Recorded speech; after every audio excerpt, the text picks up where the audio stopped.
I am the face of the new Democratic Party. America is saying we want to have justice and safety and end inequalities.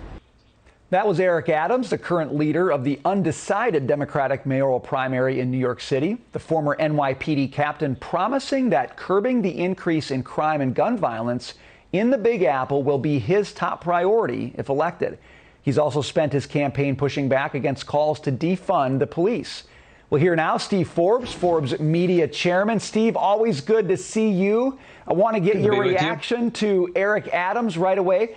I find it interesting that he's calling himself the face of the new Democratic Party. Are we seeing a new Democratic Party or an idiosyncrasy of New York City, given the crime problem here? I think the crime problem is, in effect, creating a new Democrat Party. And I think he recognizes that public safety is issue number one. And I think if he is elected, I think one of the things he will do, without saying it explicitly, is return more to the broken window theory of policing that came in the early 90s and drastically reduced crime in New York. I think you're going to see that make a comeback, and it's going to be popular with voters. Those who want to wreck the police department lost out. And I think people are of a mood, especially around the country. You see it in election results. You saw it in Texas in those mayoral elections along the border where there's lawlessness, thanks to what the Biden administration has done, where Republicans won heavy voting among Hispanic voters, Latino voters. So, yes, it is changing. And he, in effect, is making AOC and the socialist wing of the Democrat Party look like the old party, and he represents the new, vibrant party. So I got to ask you about this as well. Cities across the country are seeing a huge uptick in the number of police retirements. Get this, up 45% year over year. Those are retirements. Resignations up 18% year over year. So, Steve, we heard the president this week talk about his plan to fight crime, and he talked about putting all sorts of new police on the streets. Is he just completely ignoring these numbers, which say people don't want to go into that profession right now? Yes, and what he has to address, and certainly on the local level, we have these crazy slew of mayors who seem to see the police as the troublemakers rather than the troublemakers. And when you treat police like that, a lot of experienced officers are quitting. And what's bad about that is the fact that you need those experienced police officers to help train incoming rookie police officers. There's a lot of things you learn from people who have experience, things you don't get to learn in the academy. And that loss of talent is going to be very, very detrimental. You got to wonder how many years back that puts some police departments, because, as you said, you're losing the experience there. So how do you get new police officers up to that point where they can operate like those experienced officers? Are we talking about maybe losing 5, even more years in terms of that experience going out the door?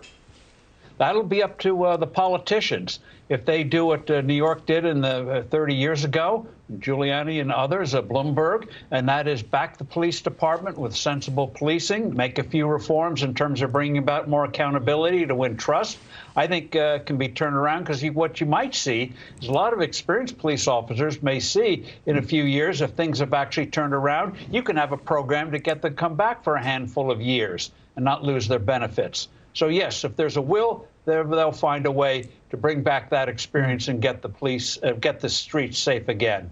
I got to get your take on this last thing, Steve. This is a bread and butter issue for you. A new poll shows fewer young Americans have a positive view of capitalism compared to January 2019.